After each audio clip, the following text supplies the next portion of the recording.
Нэвтрүүлэгч нэрэнд их харан байдیں۔ Энэ бол одоо Монголын радиод ажиллаж, Монголын радиогийн дэг сургуулийг үзсэн, сонгомл уншилттай, Монгол төрийн дуу хоолой болсон ийм хүмүүсийг хэлдэг гэж би ойлгодог байхгүй.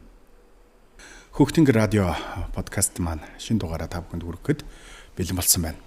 Өнөөдрийн маань зочноор Монголын радиогийн нэвтрүүлэгч Сайн Тод хүрэлцээрсэн байна. Танд энэ цаг мөчийн мэндийг хүргэе. За баярлалаа. Монголын үндэсний олон нийтийн радио телевиз. За тэр дундаа Монголын радио бол одоо их хэл соёлоо өвлөндөө эдэлж, хүндэтгэн үзэж, аялгауц сайхан монгол хэлээрээ одоо хэвлэл, одоо медиаг сонсогч олон, зон олон түмэндээ хүргэхийг хичээж зорж ирсэн ийм байгууллага. Энэ байгууллагатай анх яаж холбогдов? Хоёлаа эндээс яриагаа эхлэе гэж бодож байна. За. Тэрвэрмэрс Өхтөнгөр радиогийн хамт олондоо баярлалаа. Намайг урьж энэ олон сайхан нэвтрүүлэгчдийн төлөөлөл болгож оруулж байгаад. Тэгээ радиотой холбогдсон түүх гэвэл бас их урт төвөрнө. Тий, яаж одоо нэвтрүүлэгч болсон энэ төрөл бүр багасаа л эхлэх байх. Тэгээ би бас урдд дурдж байсан. Бүр би сандгүй хэрэг жоохон байсан байгаа байхгүй юу? Тийм ном цээжилчгээ толгойг нь буруу харуулж уншдаг ч юм уу те.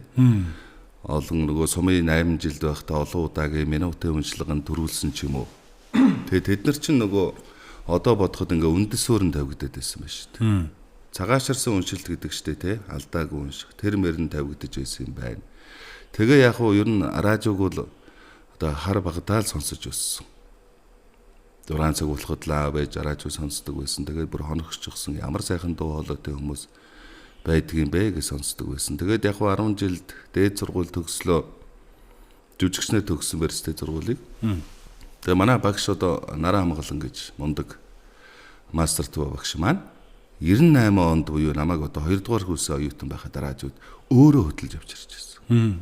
27 жилийн өмнө. Одоо энэ дээр байгаа 3 дугаар студи буюу Пүрвжүүгийн цагаан гэж алдарт найруулагч тэр. За миний хөө одоо радиогийн нэвтрүүлэгч болоо. Би чинь одоо үгүй би чинь ил гарна те кино жүжигээр явна гэдэг залууч байж. Тэгээд ирсэн. Тэгээ уншаад бас шалгуулж байгаа юм л тэгсэн. Боломоор юм байна шүү дээ. Тэгээд л ер нь явж эхэлсэн те дундуур нь тэгээд диплом хамгаалтаа хийгээд сүүлд нь энэ амар жаргалэгчтэй таарад би радиодыг их сонирхолтой байд юм а гэсэн. Одоо энэ Чулуунбат гавьяат. Соёлын гавь сэтгүүлтэн Сүхбаатарын одонд. Чук ахтраа бачаад тэгсэн Чулуунбат өөрийнхөө уншиж байсан сонинг надаар уншуулад.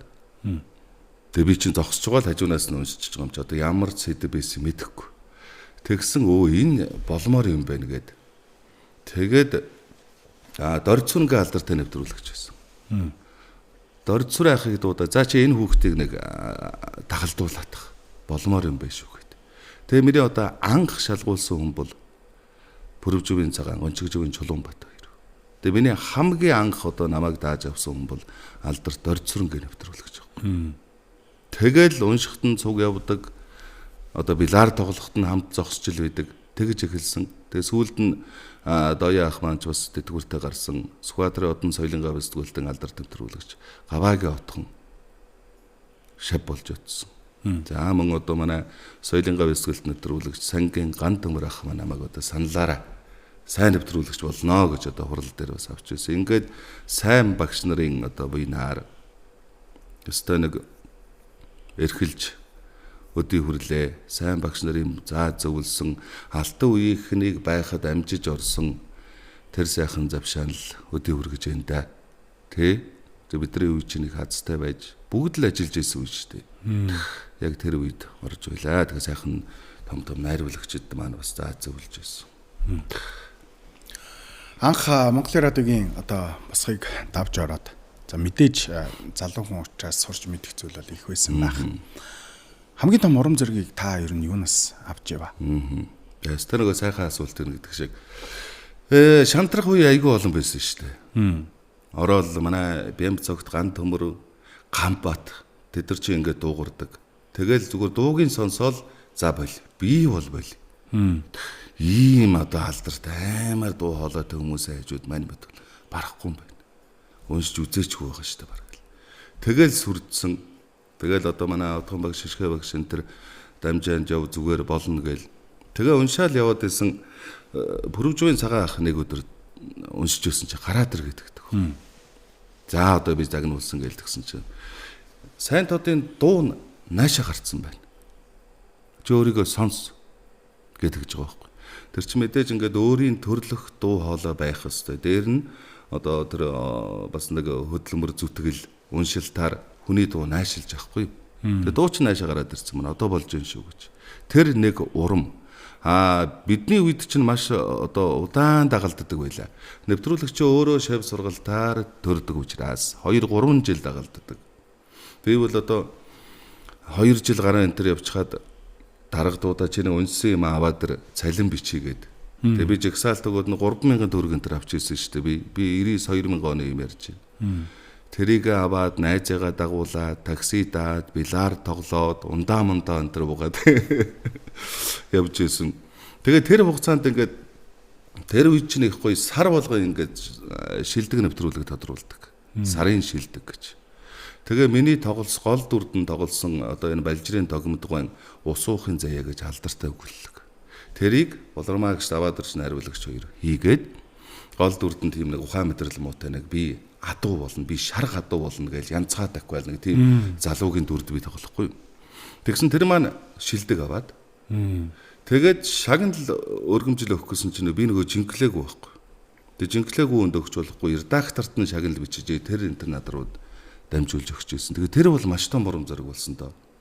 Тэгээд дээр нь өөрөө бас нэг жүжигчний ангид сурч ирсэн учраас за ер нь болох юм байна шүү гэд. Тэндээс их том урам авч байлаа.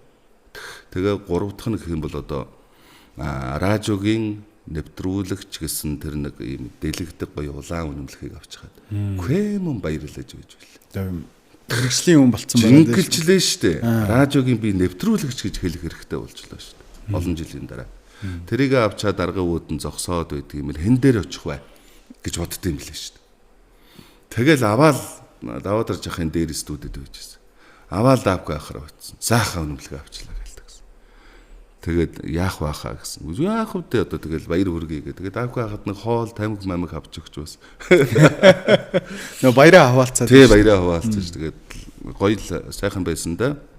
Ер нь тэгээ үе үеийн одоо найруулагч нэвтрүүлэгчд үе үеийн дарга нар үнэхээр их урам зориг өгч ирсэн шүү дээ. Сайн байна. Одоо бүх жанр дээр уншиж байна. Манайх ч угаасаа нэвтрүүлэгч нэгдэг. Улс төр эдийн засаг тийм ээ. Хошин, уран зохиол одоо юу эсэйг унших байдаг. Бүх жанр дээр 10 ах одоо ер нь баргийн л бид нар чинь юм хэм хэлдэггүй гэхээсээ гадна ер нь шүүмжилдэг тийм ээ хатуу нэвтрүүлэгч байсан. Тэгээ тэрийг одоо бодоход бол бас л нэг нэвтрүүлэгчтэй стандартыг тавьдаг байх ёстой тийм ээ. Тийм хүн байжээ. 10 дахыг байх үед уран бүтээл өрнжсэн нэвтрүүлэгчдийн уншилт эпирийн соёл энэ төр шал өөр байсан байна л да. Тухайн үедээ бол маш их дүүцэж одоо дургу хүлээж авдаг байлаа. Тэгэхэд бол үнэхээр тийм сайхан диктатуртай байж л дээ. Тэгээ 10 дахь нэг хурал дээр хэлж ирсэн. Бүх төрөл дээр одоо бас сайхан уншиж байгаа хүн бол манай сайн тод байна шүү гэж. Ер нь олон хүнийг ер нь их магтдаг хүн шүү дээ. Гэх мэтлэнгээр ер нь их сайхан урам зориг авч ирсэн дөө. Тэрэндээ хөөрч дэвэрч одоо надгүй бол баг Монголыг раажив дуурахгүй юм шиг энэ төр санаж авсан үе би тий сайхан. За 90-ад оноос хойш одоо бидний өдөр тутамдаа хэлж хэрглэж байгаа үгс дотор орс үгнүүд бол байлаа. Тэрнээс өмнө ч байсан. Одоо болохоор англи үгнүүд айгүй хүчтэй орж ирж байна. Одоо сэтгэл хөдлөл төр мэдрэмжээ англи үгээр хэлчихээр ойлгомжтой ч юм шиг болоод байгаа байхгүй.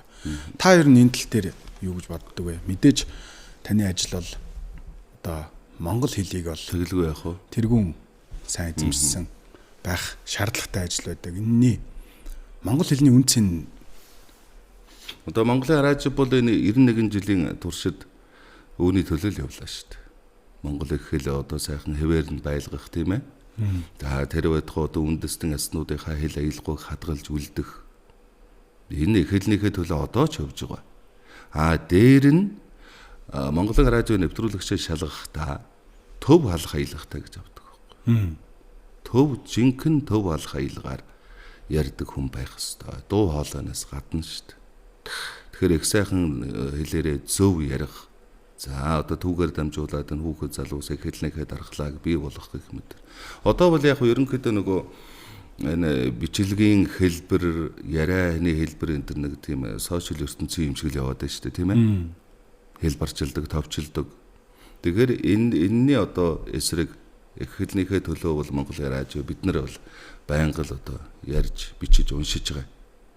Тэгэхээр Монголын радиог хүн болгон сонсож, үүнтэй нэгдэж, их хэлнийхээ дархлааг хамгаалж, за бид нар одоо бас тэр сошиал бичлэгээс өөрөөр сэтгэж, өөрөөр ярьж, унших тааж, ярих тааж тэр одоо манай историкууд ихтэл дандаа их хэлж игэлсэн байж байна, тийм ээ. Тэгэхээр энэ дээр тун анхаарах хэрэгтэй юм байгаа юм л да. Бүгдээрээ л одоо манай зохиолчид энэ төр үл хэлж чинь болохон байлаа гэж дээр нь энэ нөгөө уран зохиолын хичээл гэдэг шиг тийм ээ. Монголын радиогийн тодорхой нэвтрүүлгүүд, тодорхой историкуудыг бас хичээлд ашиглая гэсэн одоо багш нар байна шүү дээ. Тэр бол надад их гоё санагдсан. Би тэр Болор цомын эзэн Амархуу ахын ургийн мод гэж шүлэг Болор цомын авсан шүлэг байхгүй юу? Тэрийг уншаад тавьсан. Тэгэхэд 5 сургуулийн багш надаас тэрийг авсан. Хөгжимтэй уншлагаар нь. Тэгээ би бол яг хуу их гоё уншижээ, гоё шүлэг байна л гэж авч байгаа юм гэсэн чинь чавнартай сонсгосон гинэ. Тэгэхэд ерөөсөө хүн болж төрөхийн одоо тэр бүрэлдэн бий болох хүн тэцүү тогтолцоо. Хүн болж төрсний аж гавья. Ингэд төрөөд хоошид юуг санаж явахын аж гавьяаг манай хүүхдүүд би 50 минутын хичээл зааснаас илүүтэй ойлгож авлаа гэж байгаа юм. Тэгэхээр гэх мэтлэнгээр радиотой ингэж холбогддог тийм үү? Бидний одоо уншсан барьсныг шавнар та сонсгодог. Тэр өдрөө би бол маш олон сургуульд очиж бас уран зохиол уншиж өгч, үлгэр томог уншиж өгч байлаа. Тэгэхээр их ач тустай байдаг. За хараагуучуудын одоо холбоо болон хараагуучуудын тэр хүүхдүүдийн сургуультай бол бас нэг тамтраа ажилладаг. Чи одоо уран бүтээлчийн нийгэм хариуцлага гэж байна шүү дээ. Би тэдэрт ер нь маш олон тууж мууж уншиж өгсөн дөө. Гээд энэ радиогийн одоо их хэлэнд оруулж байгаа буян бол үнэхээр дундаршгүй хариун сайхан байдаг аа. Нэвтрүүлэгч сайн тод гэхээр та бол ялцчихгүй Монголын радиогийн тухай ярьж байгаа. Та бол Монголын радиогийн нэг дүр байгаа даа байхгүй юу? Таныг тэгж харж. Монголын радио гэхээр хүмүүс нөгөөлний дээр үеийн л юугаар л бодоод байна л да. Цаг хугацаа бол өнгөрсөн байна. За Монголын радиогийн хэрэгжилж байгаа техник тоног төхөөрөмжөөс ахуулаад хүн хүч ч гэсэн энэ цаг үедээ одоо ажилч хөдөлмөрлөд явж байгаа юм залуучууд байна. Та энэ тал дээр юу гэж бодд юм бэ? Монголын радиог хөдөө сонсдог ч гэдэм үү? Нэг тийм ойлголт байгаад байгаа байхгүй. Энэ тал дээр та хэлвэл. Тэ яг уу ер нь яг тэр ид байсан үеэр л хүмүүс хүлээж авдаг шүү дээ. Одоо радиогийн сонсогчид манай ижигийн насныхан түүнээс доошх за миний үеийнхэн тэр байна л да. Тэд нар бол яг тэр байгаагаар нь л боддог. Одоо ингээд залуучууд ажилд орын нэвтрүүлэгч болыг ирж байна. Тэд нар бол өөр болсон байхгүй. Зүгээр жирийн малчны хотонд одоо 80 гаруй сувг үзээ сууж байна шүү дээ, тийм ээ. Тэгэхээр радио маань одоо нэг хэсэг сонсогдол багассан. Дээр нь одоо энэ нөгөө дахин дамжуулах станц центр болсон муудсан шүү дээ. Энд чинь дээр үеишгээ одоо Увс аймгийн Малчин Хэнтэй аймгийн галширсан хүмүүс сонсогдгоо байчлаа л да. Тэгээ энэ мэтээс болоод бас нэлээд сонсогдолт нь багассан. Одоо бол эргээ сэргэж байна. Ер нь дэлхийд дахинд радио гэдэг бол хамгийн хүчтэй хэрэгсэл байдаг. Энийг төр нь өөрөө бодлогоор дэмжих хэрэгтэй байхгүй. Тэр сонсогдолт нь яаж вэ? Харин сая одоо аз болж 76.1 буюу манай 106 маань доошилж Улаанбаатар хотод Япон тэрэг болгон дээр сонсогддог болсон. Маш гоё хүмүүс хүлээж авч шүү дээ. Өөрөө олон стандартыг Монгол тогтоожсон одоо ууган мэдээллийн хэрэгсэл учраас оршин тогтнох нь зайлшгүй. Үүгээр төр өөрийнхөө хэлэх үгийг өөрийнхөө төрийн стандартыг төрийн дуу хоолой болсон нэвтрүүлэгчдээр дамжуулж гамшиг осол буюу бүх юма зарлан тунхалдаг ийм хэрэгсэл байхгүй. Тэгэхээр зайлшгүй байж явах ёстой, төрн дэмжих ёстой. Одоо олон нийтийн болоод ингээд статус нь өөрчлөгдсөн, олон нийтэд хандсан бодлого явуулж явах ёстой газар аа. Үндэсний хэмжээнд. Тий. Тэгэхээр одоо бол яг уу олон хүмүүс байдаг юм да ер нь телевизийг маш бага цагаар үзээд одоо манай энэ Чинагийн галсангуй энэ төр би гэрт нь очиж байлаа. Телевиз үзчихэнгүүтээ ингээд цаасаа хайрцгаар бүтээчихэж байгаа шин нүрийн. Унтраачж байгаа. Тэгээ тэр бол ингээд үзээгүй ч асаагаагүй ч гэсэн асар их тийм хортой долгион цацруулж идэв юм байна. Тэ. Тэгээд радио сонсдог байхгүй. Радиог чинь мэдээж хүн болгол бидж байгаа юм уншиж явахдаа хийж явахдаа сонсч л байдаг те. Тэмээний бүхэн зүгддэг одоо мэдээллийн ганц хэрэгсэл хаач сонсогддог. Ажил хийж явахдаа ч гэсэн сонсох боломжтой. Олон улсад бол жишээ нь Оросын дуу хоолой радио гэх тийм ээ. Тэрүүгээр ярьсан тэр нэвтрүүлэгчийн дуу хоолойгоор тэр долгионоор нэвтэрсэн болго үнэн байдаг. Метронд тийм одоо террорист ажиллагаа болох гэж магадгүй шүү тэр метрон. Тэгэхэд Оросын дуу хоолой радио 1-р сувгийн радиогоор хэлээгүй бол тэр үнэн биш. Тэр нэвтрүүлэгчийн дуу хоолойгоор хэлээгүй бол үнэн биш гэдэг. Тэрүүгээр ярьсан яриаггүй шүү гэдэг баг дараа. Та нар цэрэмжлүүлсэ гэдэг манай чинь Оросын дуу хоолой радиогоор яриаггүй шүү. Тийм гоё итгэл бишрэлтэйгээр хүлээж авдаг л да. Тэгэхээр манайд бол жаахан дэмжлэг дутуу ийм он цагуд байлаа шүү. Одоо бол сэргэж гэн хүн болгон сонсож байна, харилцаж байна. Хөдөөч гэсэн одоо бид нар бол томилол, тоглол янз бүрийн юмар бүр баг баргаад олон л газар явж байна. Дөнгөж яхин би одоо хинтээ завхнаар яваад ирлээ. Ямар гоё хүлээж авч байна радио. Эргээ цагаан сонсогддог болж байна. Харин нэг учир дутагдaltaй юм бол Оросын дуу хоолой радио гэхэд ганцхан 1-р сувг төрийн дуу хоолойгоо барьдаг юм жижиг юм FM байдаг. Тэрийг нь хүмүүс ингээ барай явж идэг. Өөр сувг булаацлахгүй. Аваа явж. Тий. Тэгэхээр хөдөө бол ялангуяа тийм хүлээ авахч хэрэгтэй байна л гэж. Зөвхөн Монголын радиог барьдаг. Тэр бол манайх ингээ тоон системд бүр нэвтэрчээж тийм болцоотой юм билээ. Би бас судалж үзэж ирсэн. Тий. Тэгэхээр радиогийн 91 жилийн туршид гүйцэтгэсэн одоо улс төр эдийн засаг Монгол орны эхэл дархлаа гэх тэр үүрэг бол асар их цаашдаач үргэлжлэн. Сэтгүүлч ихээр хөтлөгч юм шиг. Хөтлөгч ихээр бас нэвтрүүлэгч юм шиг. Энэ ойлголтуудыг та салгаад хэлвэл манай багшлахаар надад тэгж хэлж байсан байхгүй. За хөтлөгч бол ийм гоё мэрэгчлээ энэ ажиллаа. За мянган хөтлөгч дундаас нэг л нэвтрүүлэгч байгаа шүү. гэж хэлж ийсэн. Тэгэхээр энэ нэвтрүүлэгч гэдэг мэрэгжлийн одоо мэрэгжлийн байх ялгарлын хувьд эсвэл одоо тэр нөгөө байглаас төрсэн төрмөл хоолойч гэдэг юм уу? Ямар одоо яг ийм юунууд байна вэ? Стандартууд байна вэ? Байлгүй яг уу.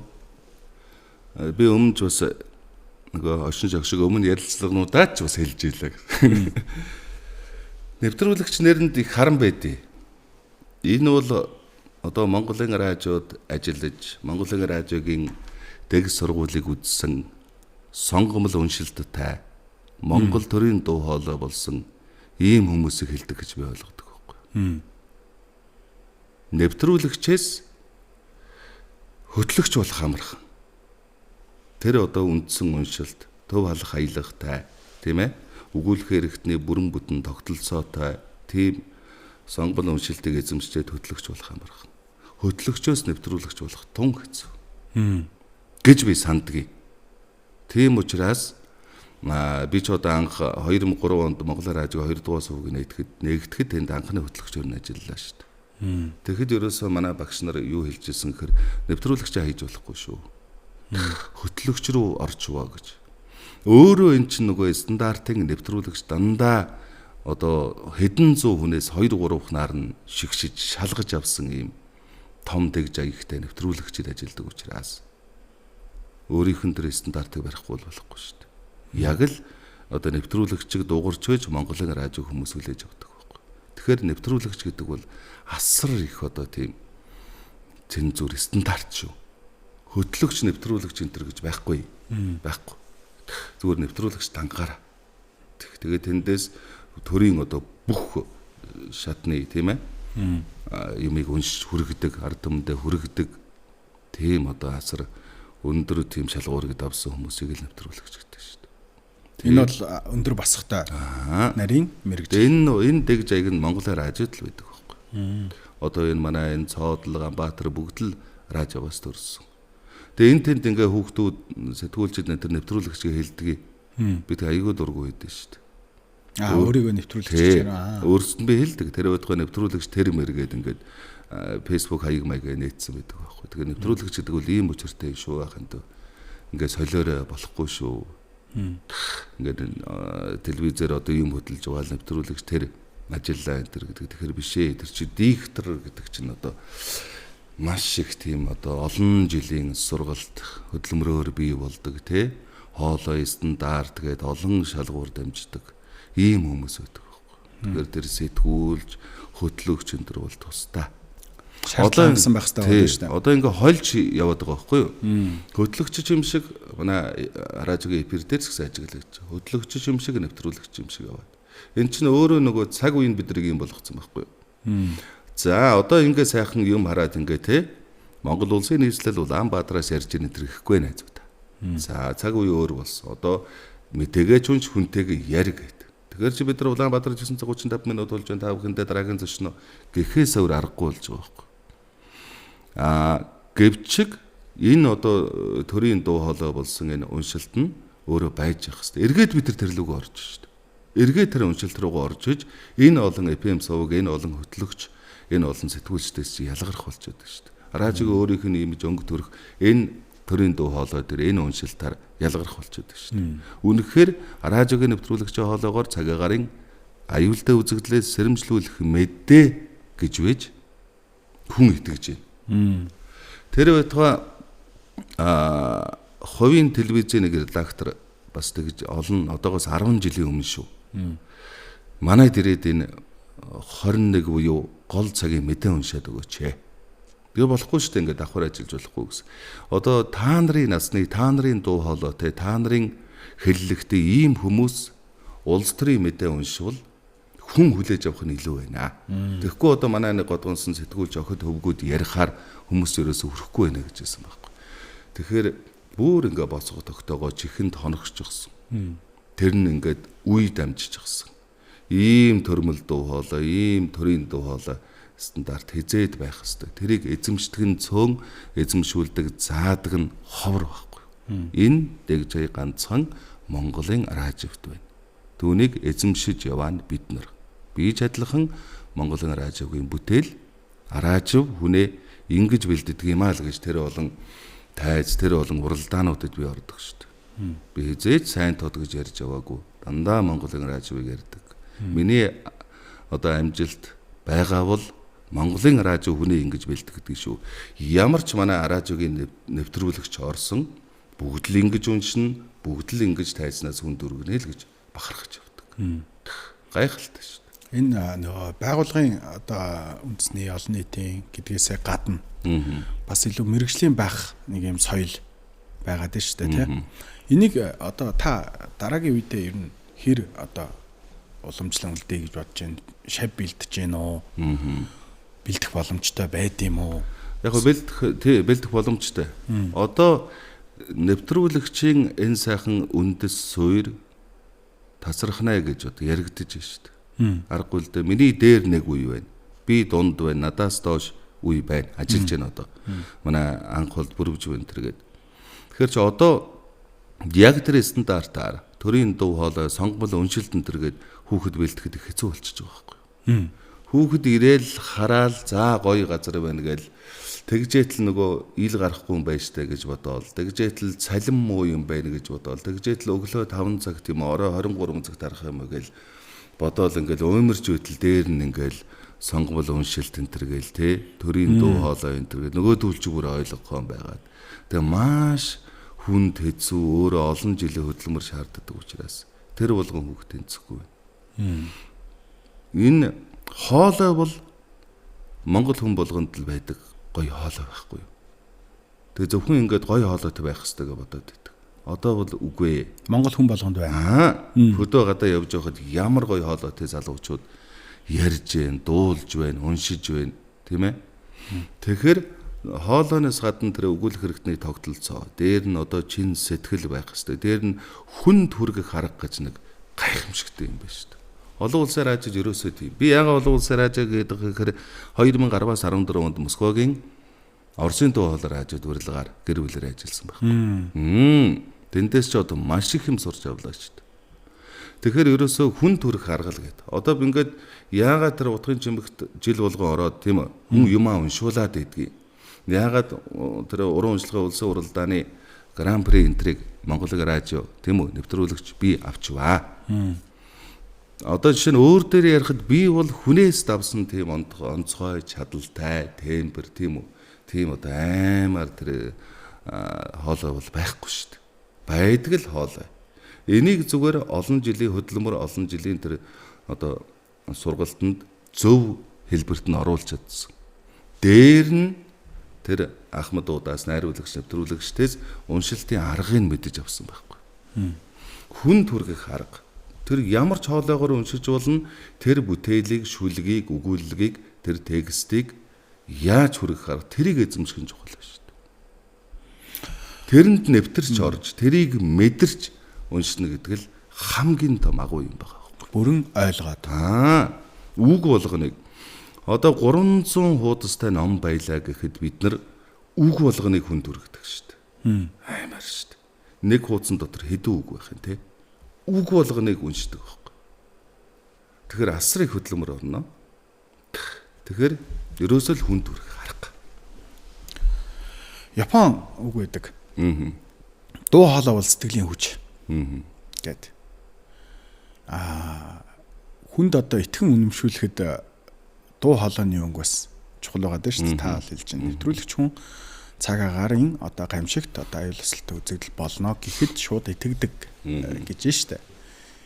Энэ одоо магадгүй одоо та гамшиг ослын тухай мэдээлэл хүргэж ирсэн баг. Тэрнийг бол шууд ингээ хэлэхэд бас хэцүү байдэн шүү дээ. Энэ дээр ер нь яг ямар мэдрэмжээр одоо ажиллаж гин гэсэн үг вэ? Одоо гамшиг бол хэцүү санагдаж байгаа байхгүй. Цагаагаар хүнд юм хэцүү юм хэлэхэд бас хэцүү байгаад идэв шүү дээ. Одоо эмгэнлүүд орж ирдэг тийм үү? Шууд одоо гамшигт үзэгдлүүд, аюултай үзэгдлээс сэрэмжлүүлэх мэдээнүүд орж ирдэг. Тэгээ энийг л одоо ялгамжтай л уншиж хүрэх хэрэгтэй байхгүй. Ая дангийн тооруулж мөн л адилхан тэр хүн төрөх арга техникийг эзэмсэн байдлаараа манай дээдчүүдийн зааж зөвлснөөр хүрэх хэрэгтэй байхгүй. Тэс айх юм байхгүй шүү дээ. Яг тултал хэлжээж л Монголын радиогийн нэвтрүүлэгч хэллээ гэж итгэл үнэмшил нь бий болох хэрэгтэй байхгүй. Цагаагаар аюултай үзэгдлээс сэрэмжлүүлэх мэдээг үнэхээр үсийн босдол хэлж за болохан байлаа шүү. Эмгэнлийг юм бол тийм ээ нулимсийн тусгалтал хэлж өөр одоо хошин төрөл орж ирэх юм бол элгийн автал инээл гэж ээж. Тэгжээж хүн төрнө. Тэгжээж Монголын радио оршин тогтно. Тэр чинээгээр радиовын нэвтрүүлэгчдээс асар их авьяа шаарддаг. Дүрсэн тулд үйднэ гэсэн юм байх. Бидрийг харахгүй. Зөвхөн миний хоолойгоор шүү дээ. Зөвхөн миний үг хэллэгээр. Тэгэхээр хоолойны олон өнгө хувирал тийм ээ? Шивнэн, хашигчин. За тэгээд тэр одоо ачаал таах чадвар байна. Хэдэн цаг уншин шүү дээ. Хоёлаа сэтэрхий бас мэрэгжлийн нарийн юмнууд яриад байгаа шиг байна. Маш нэг подкаст ч соёлоос гоё энгийн сэдвүүдээр яриа гэж бодож байна. Таныг одоо ажлын карьер эхэлж байхад тухайн цаг үед бол одоо ийм байлаа шүү дээ. Цалингүй ингээл дагалдаа яваад байдсан шүү дээ. Ер нь одоо ч гэсэн энэ ойлголт зарим байгууллагууд бол байгаалах. Залуучууд болохоор одоо ингэж бодож байгаа байхгүй.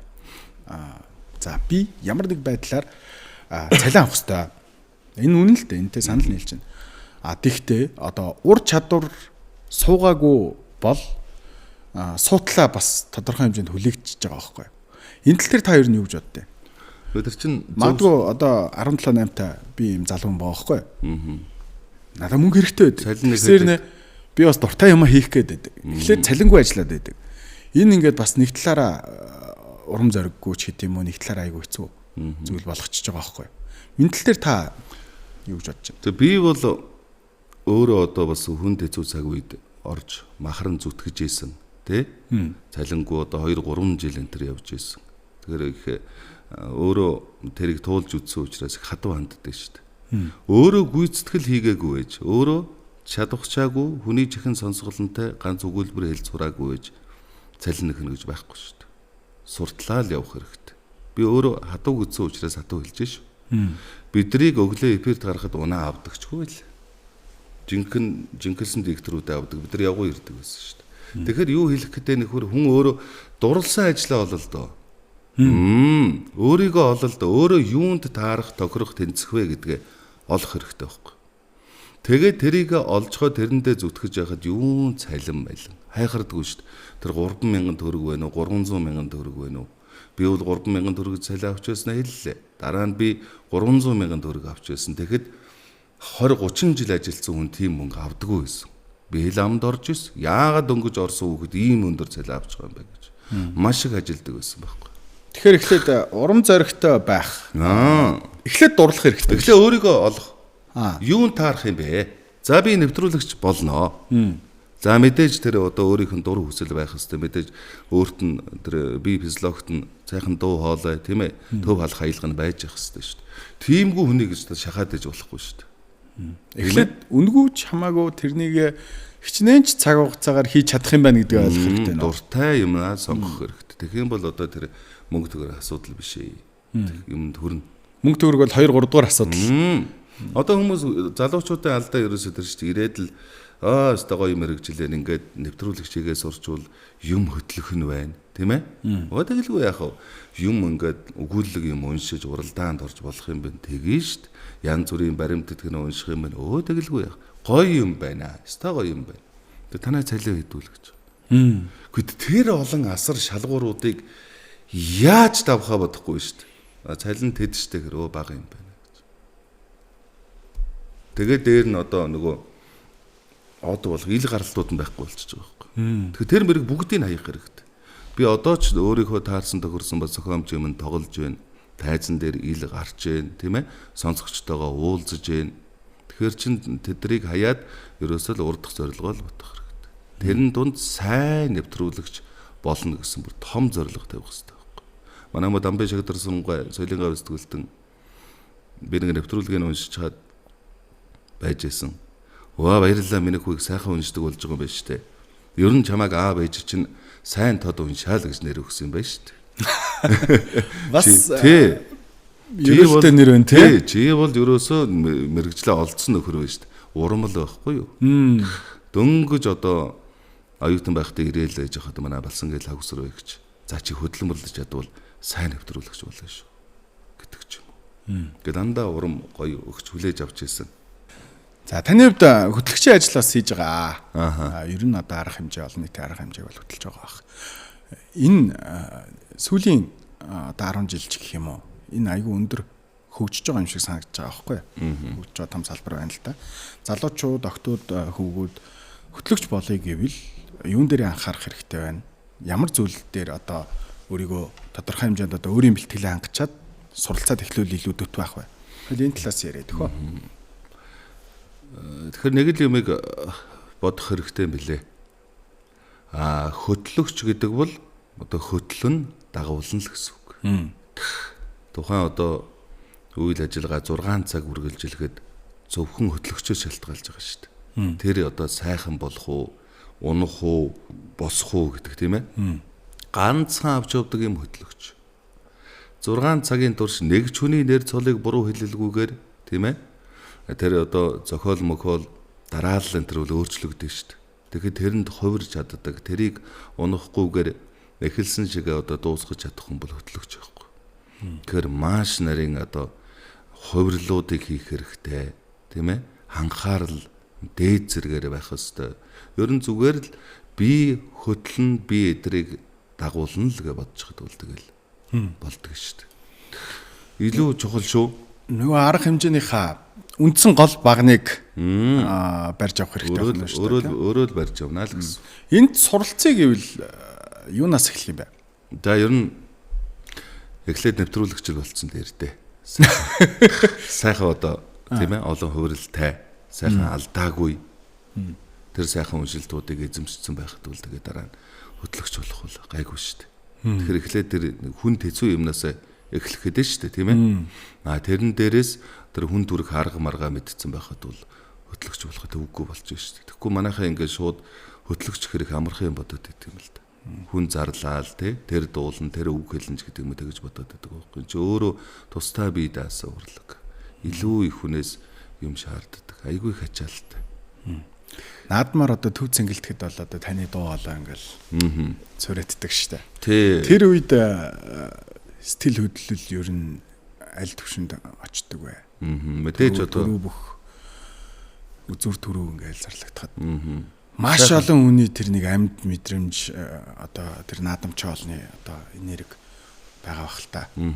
Ер нь сайхан дуу одоо энэ радио буйнаар радиогийн нэвтрүүлэгч гэдэг чинь бүхэл томоохон үйл ажиллагаа тэн дээр одоо шууд уншиж яадаг, шууд дамжуулж яадаг юм нөгөө л төрийн дуу хоолой ажиллаа хийж яана л гэсэн үг шүү дээ. Тэгээд ер нь наадмын би нээлттэй их гардаг байсан дэх нь.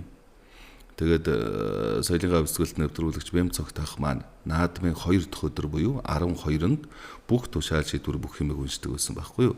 Тэгээд Бямцогт ахаасаа хойш би нэг ажилласан. Тэгээд одоо миний уншилт тэр зарлалт юм таалагдсан байлгүй те. Тэр чи одоо бүхэл тэр бүхийн цол чимэг тийм ээ. Одон тэмдэг гардуулах, 6 насны мордын цуваа хэлэх, цоллоочийг зарлах. За одоо тэр тушаал шийдвэрүүдийг тэр уншин барина гэл бүгд ингээд намайг хүлээлттэй миний удирдлагаар явдаг байхгүй юу. Зэнгэлдэхтэй шууд гарна, радиогоор орон даяар шууд явна. Мөн одоо тэр уншилтыг бүх мэдээллийн хэрэгсэл зэрэг дамжуулдаг учраас маш өндөр үүрэг шүү дээ. Тэгээ нэг уншчихсан их зүгээр юм байна гэд тэгээ солихгүй гэд. Энд чинь нөгөө ерөнхийлөгчийн хамгаалах газрах бас давхар тэр наадмыг хариуцдаг байхгүй. Тэгээ ингээд сүүлийн 4-5 жил дандаа 12-нд ингээд суудаг ярьдаг болчихсон.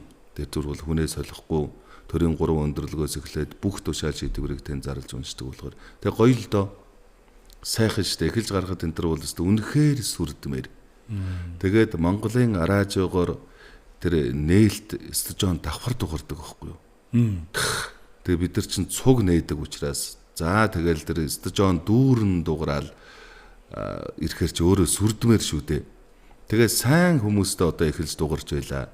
Отхон багштайгаа бэлгээ ихчтэйгээ хажуудах партнер сайн байхад ер нь дагаад алддаггүй. Дагаад их сайн уншдаг. Сандрал бага байдаг байхгүй. Тэр бид нар ч одоо үнэхээр алдардан гавьяатнуудын араас нь залгаж гарч ирээд хамт уншаад ингээд айдас үтс бүх юмаа давтсан. Туршлагатай төшигтэй хүн байхаар нөмөрт нь бас аюулгүй хэрнээ зөв гүйцэтгэдэг шүү дээ. Дагаад гоё уншдаг. Дагаад сайхан тайвширдаг. Тэгэхээр партнер их чухал байхгүй. Тэгээ тэрийг мэдэрч одоо уншна гэдэг бол сайхан л да. За Хүүхдингэр радио подкаст маань өндөрлөж байна. Тэгээ юун түрүүнд бас нэвтрүүлгийн маань зочноор хүрэлцэн ирж подкастын маань нэгэн гайхалтай өнгө төрхийг бүрдүүлсэн нэвтрүүлэгч сайн тод танд баярлалаа. За хоёлоо подкастынхаа төгсгөлд таныг яруу найрагч юм уу, шүлэгч юм уу, туужийг яг энэ цаг мөчид гоё амьдаар уншиж хүргээсэй гэж хүсмээр байна. Би ч одоо нөгөө за мэдээж нөгөө хөтөлтүүд дээр бол одоо яруу нарыг илүүтэй хэрэгтэй тийм ээ. Тэр сайхан гоё дөрвөн мөрдүүдийг чи хэлээ шүү дээ одоо. Ургаж буй наран дотроос нь ангирын цуваа зэллэж урсаж буй усанд нэрдний саран эрхэлсэн униарт тал хөнди өмөг төгөлдөр улс уудам говийн эх нутаг утга учрын хорвоод намайг тосч авсан эх хорон нар зөвийн эх хорон миний Монголоо гэл одоо ер нь ямар ч юм дээр энийг уншихад эхэлд нь гоё таардаг шүү. Ингээд хэсэгчлээд хэрэгтэй болж байгаа. Нөгөөдөл чинь тийм ээ 4 8 мөрөөрөө. Тэгэхээр бүтнээр тэр болгон одоо бас цээжинд байхгүй. За нөгөө жил болгон богино өгүүлгээ утгын чимэг уралдаанд ордог учраас тэр 3 4 хуудас өгүүлгээ чинь цээжилдэг учраас цээжинд 10 гаруй өгүүлэг бол байдаг. Тэгэхээр одоо өгүүлэг энэ богино хугацаанд уншилттай биш ямар ч байсан шүлэг сонирхуулъя. Тэгээд энэ үеийн одоо бас радиогийн нэвтрүүлэгчдийн болон одоо ажиллаж байгаа нэвтрүүлэгчтэйгээ төлөөлөл болж ажил мэргэжлээ танилцуулж радио одоо бас ингэж хүргэж байгаа да. Их баяртай байна. Манай 3 дугаар сувг Хүүхдингэр радиогийн хамт олондоо ажлын өндөр амжилт хүсье. Хөхтөнгөр гэдэг нэр дээд давхраас шууд явдаг энэ радио байхад би орж исэн гэхээр бас л одоо 20 гаруй жилиг үдсэн байна шүү. Тэг яг радиогоор болон энэ тэнд тайзан дээрээс яг саяных шиг тийм эх хорон ижи аав за Монголын радиовч гэдэг юм ийм үлхүүл шүлэг мөлөг уншдаг. Нөгөө цаг үедээ тааруулаад тухайн сэдвүүдэд тааруулаад. Тэгэхээр одоо бол саяхан бас олон улсын эмэгтэйчүүдийн баяр өнгөрлөө тийм ээ. Тэгээд бүсгүйчүүдэдээ ер нь эмэгтэй хүн гэдэг бол одоо бүх юмний их үндэс байдаг. Би бас одоо Монголын радиовар эх орон даяар дугарч ижигээ анх баярлуулж байсан. Өөртөө хагартлаан баярлж байсан. Насаараа сонссон одоо энэ сайхан мэдээллийн хэрэгслэр миний хүү дугарч байна гэж өөрийнх нь л хэлж ирсэн сэтгэл шүү дээ. Тэрнээс бид нөгөө нэг ээжигээ баярлуулсан гэж ярьж болдгоо юм билээ. Тий. Одоо шүүдрийн усаар цай чанд өгсөн ч ачийг нариулж чадахгүй гэдэг чинь тэгэхээр аймаар юм байгаа байхгүй. Тэгэхээр миний ээж бол радиовар ярьсанд одоо нэг баярлаж ирсэн. Дараа нь Москвагийн радиод ажиллаж Алтан Москвад би урьж аваадсан. Тэгэхэд одоо ээж нь баярлаж байна гэж хэлж ирсэн. Тэгээд радиогийн 88 жилийн огоор төрийн дэд алтан гацс одоо авахад ажил дээр ирчгээд нэг баярлаж ирсэн. Тэгэхээр би бол ээжийнхээ баярлалаа гэсэн үгийг 3 сонссон байх нэт. Тийм ээ. Энэний нэг нь бол радиовар эх орон дээр ярьсан нь байдаг юм аа. За ингээд одоо Монголын радиогийн нийт сонсогчдоо бүсгүйчүүдэд ээжүүддээ одоо яруу найрагч Гомбочрын нэргүй бүсгүй хүн гэдэг сайхан шүлгийг өргөн барья. Өнч нөгөө шууд уншигч бас эвгүй байд юм биш. Бүсгүй хүн гэдэг бүлээн нулимс бүтэн хайр хүссэн өр нулимс амиа ховааж ами төрүүлсэн ертөнцийг үргэлжлэл алагхан үрдэн ая оруулсан ерөөлийн тасархай энгрийн дагаж сүрсэн сүүгэн дагаж хайрурсан эрчүүдийн хорвоод элж урсах эргээд сүлж урсах сүүн гол минь ариун бүхний эхлэл бурхан зураг минь ами даасан хүн цэцэг минь тэнгэрлэг бүхний дээд бүсгүй сэтгэл минь төвчээр хадуужлын туйл ичи тэнгэр минь ганцхан үгэнд нь гал байдаг гарийнх нь элчинд нар байдаг бүсгүй заяа түссэн эрчүүд уйхан байдгийн бүсгүй хүнтэй учир дэлхий бүтэн оршдог юм аа. За баярлалаа. За баярлалаа. Тэгээд нийт сонсогчдоо их баярлалаа. Монголын радиотойгоо хамт байгаарай л гэж хэлье. Бид бүхний хүлээн авч байгаа та бүхэндээ баярлалаа. Хүүхдингэр радио подкастын маань дугаар энэ түрээд өндөрлөж байна. Юун төрөндөөс нэвтрүүлгийн маань зочин амирт хүрэлцэн ирж нэгэн сайхан дуу хоолой, нэгэн сайхан өнгө төрхийг нэмж өгсөн нэвтрүүлэгч сайн тоо танд баярлалаа. Баярлалаа.